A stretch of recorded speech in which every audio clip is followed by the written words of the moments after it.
Hey, what is up everyone? Pastor Jams here back with another review, and today we have the newest and debut album from Girl in Red, If I Can Make It Go Quiet.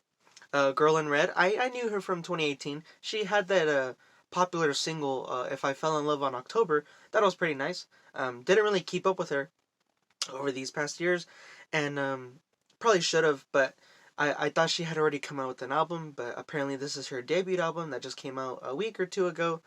And yeah, she's Norwegian singer songwriter, Girl in Red, solo artist. Kind of got the green light from Billie Eilish herself, and is a huge advocate for the LGBTQ community, and that's great and everything, but that kind of backfires on her in this album. I have a lot of mixed emotions about this thing. You're met with 33 minutes and 11 tracks. The whole thing is basically indie pop music, really fast paced garage rock, and does a really good modern twist on it. But I do gotta say that the aspect of this album is sort of like could really rub people the wrong way. Depends on who they are.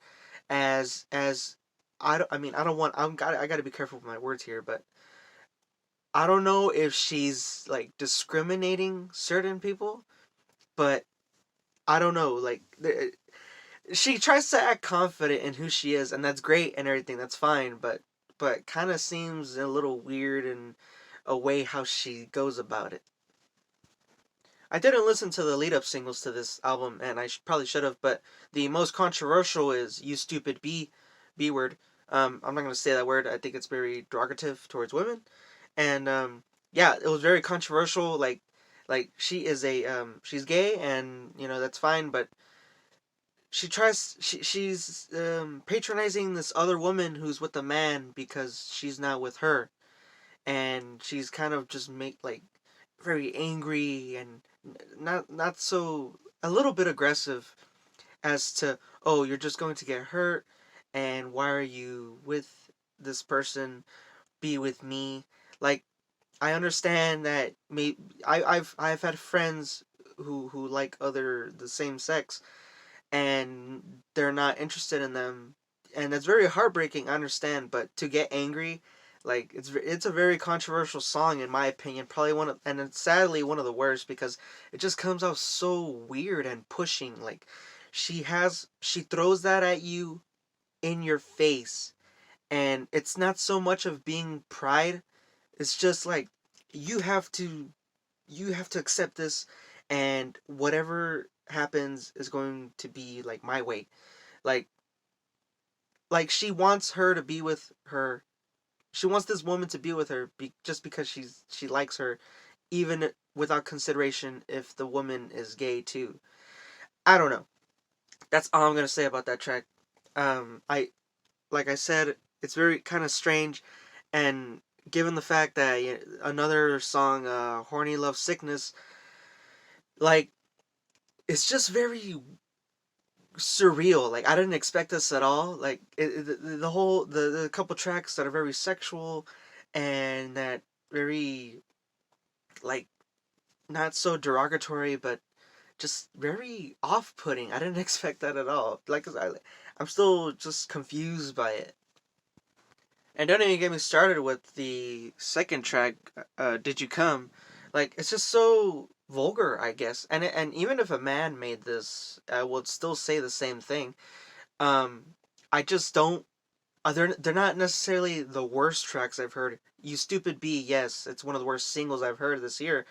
But "Did You Come?", "Horny Love Sickness," and "You Stupid Bee," those sexual driven songs that are so vulgar and off putting that they may not be the worst songs I've ever heard in my life, but they are certainly not the best either in terms of lyrics, and the production may be good, but like I said, I don't see myself going back to these tracks ever, even in my own private setting. They're just too vulgar for me, honestly. And like I said, even if a man made these, I would still say the same thing.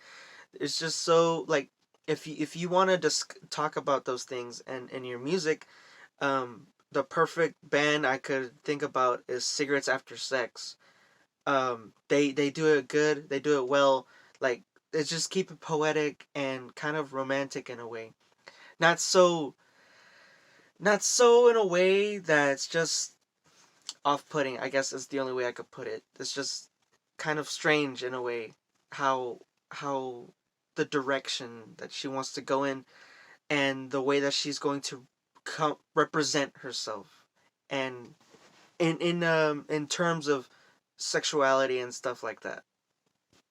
And then some of the beginning tracks like Serotonin, which was a big hit, and kind of the first track on the album, also Body and Mind, more of the beginning tracks kind of had like this garage rock, which I thought was very nice. But then she comes off as like a witty hip hop style, I guess. Um, Very strange. Not doesn't go well. I really dislike that type of music. Um, I guess the closest I could compare it to is like AJR or 21 Pilots. Like that hip hop rock and infused. I don't really care for that type of music. I feel like it's very bland, boring, and just she tries to act so witty. Just comes off, yeah, just little falling flat, I suppose. And then towards the end of the album, everything production wise sounds great. It was very fast paced, moving. But towards the end of the album, all the songs kind of sound the same. But I know I'm really kind of bashing down on this thing. But what I do gotta say is Midnight Love, Rue, excuse me, Apartment 402, period. Um, those are probably the most well produced and well put together tracks, production wise, and lyricism, um, messaging. But yeah, this whole thing was just a mixed bag. I'm giving this a bad 4. I wish I could. I really wish I could maybe understand this whole idea more. That I think she she's doing something very different in terms of lyrics, uh, and messaging. I've never heard anything like it, folks. Um, yeah, debut album by Girl in Red. If I could make it go quiet, I'm giving it a bad 4. I'm shocked, honestly. But yeah, hopefully maybe you guys could give it a listen. See what you all think. I'll see you all in the next review. Peace and stay safe.